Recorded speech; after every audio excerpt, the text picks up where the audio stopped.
Cleetus McFarland's ARCA Menards Series debut at Charlotte Motor Speedway was one of the season's most talked about races, but not for the reasons you might assume. So why has this debut been the talk of the racing world? So what can we expect from this exciting ride? Let us find out in today's breakdown. Garrett Mitchell was already well known beyond the confines of YouTube. With over 4 million members and millions of views, Cleetus is known for staging large automobile events, manufacturing race cars, and even owning his own track. Despite all of this, his entry into professional stock car racing sparked both excitement and controversy. Cleetus felt a lot of pressure leading up to the Charlotte race. Although this was not his first ARCA race, it was his first time racing on a 1.5-mile intermediate circuit. Previously, he had competed on big superspeedways such as Daytona and Talladega, which are more about drafting high-speed groups. Charlotte is a distinct creature. It's a track where tire wear, car setup, and restarts become critical to success or failure. This was a significant step forward for a YouTuber who had switched to driving. Despite being fresh to ARCA racing, McFarland arrived prepared. In practice, he ran the 11th quickest time among a strong field. This was no little accomplishment. When qualifying was over, McFarland had earned the 11th starting position, which was a good situation for someone still learning the ropes. As the race started, Cleetus held his own.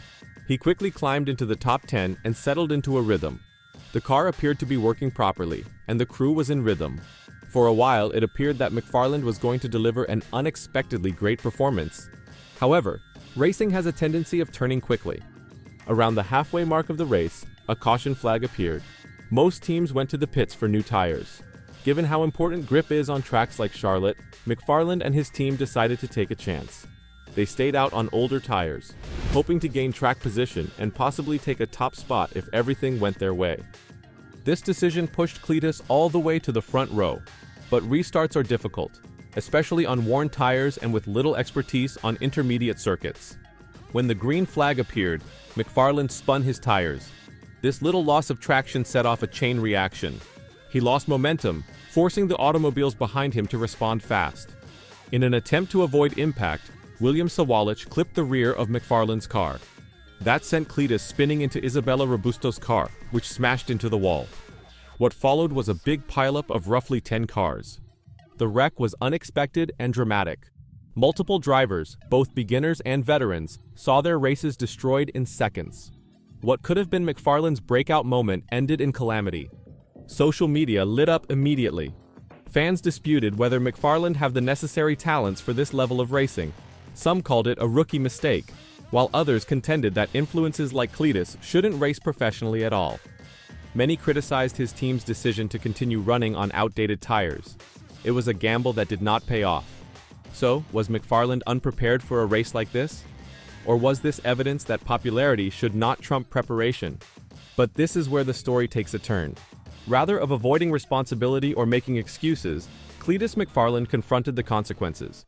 In his post-race interviews, including one with Fox Sports 1, he accepted full responsibility. "Yeah, I want to start off by apologizing to the team that I took out. I think it was several cars, and I feel terrible about that. Every time I go racing, I don't want to get taken out, and I've been sent home. It sucks. I made a complete rookie maneuver on the restart. I zigged, and then I zagged, and then he was blowing my door off, and on the zag I hit him and put him in the wall. I feel terrible about it. I know those guys worked hard to be out here, and it sucks to send them home." He also mentioned how much harder Charlotte was than superspeedways like Daytona and Talladega. He was upfront about the learning curve and thanked his teammates and supporters. What was even more impressive was how he completed the race. Despite the damage to his car and the emotional toll of the incident, McFarland refused to give up.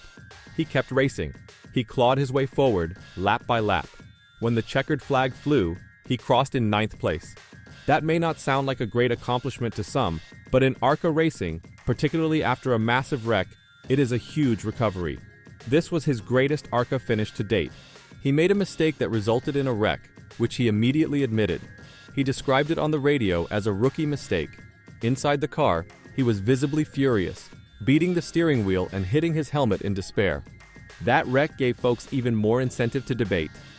Critics argued it demonstrated that viral celebrity does not imply that someone is prepared for high-speed racing. They believe that inviting influencers into competitive races can be risky, particularly if they lack years of racing expertise. In their opinion, placing a YouTuber in a professional car simply because he is popular can harm the sport and put other drivers in danger. However, not everyone sees it this way.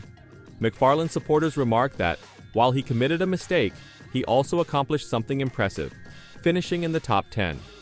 That is difficult, especially on a track as fast and hard as Charlotte. They claim his ability to rebound, remain calm under pressure, and finish well demonstrates his promise. They also point out that his fan base attracts millions of new viewers to the ARCA series, which has long been overlooked. In reality, McFarland's presence is already influencing events.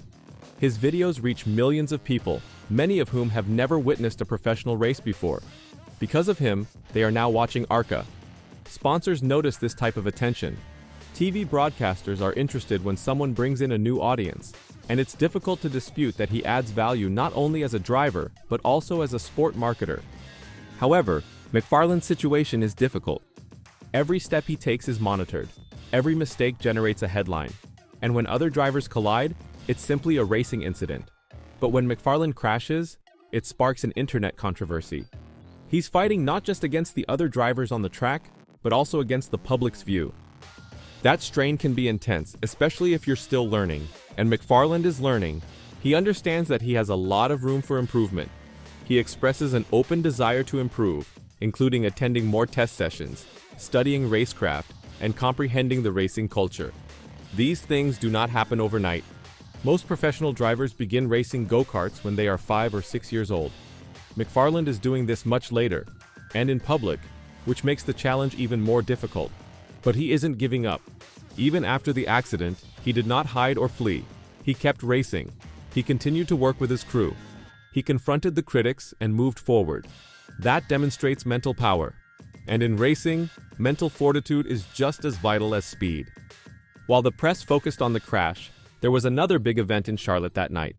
Austin Green, in only his second ARCA race, performed admirably in the number 82 car for the Pinnacle Racing Group. Green led 52 laps, the most of anyone, and took the checkered flag. He defeated renowned stars like as Grant Enfinger and rising sensation LeVar Scott. Green's victory reminded everyone that the ARCA Menards series is packed of skill and surprises. Green's performance heightened the atmosphere of the evening, demonstrating how competitive this series truly is. In the end, Cleetus McFarland's night at Charlotte was more than simply a race.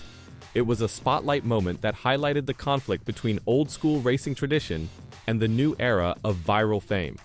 Was it a mess? Absolutely. But it was also raw, honest, and memorable. He made an error. He owned it. And then, despite all chances, he placed in the top 10. That's what makes this story memorable. Not perfection, but resilience. Racing purists may still wonder if influencers belong in the garage. But if someone is prepared to put in the effort, take the criticism, and show up for the grind, doesn't that count? As McFarland begins his trek through ARCA, one thing is certain. He is not simply here to film material. He is here to race. And the next time you see his name on an entry list, don't just roll your eyes, pay attention. Because love him or hate him, Cleetus brings the one thing racing always needs: spectators. And that is how sports develop. The only issue now is, what will happen the next time the green flag falls?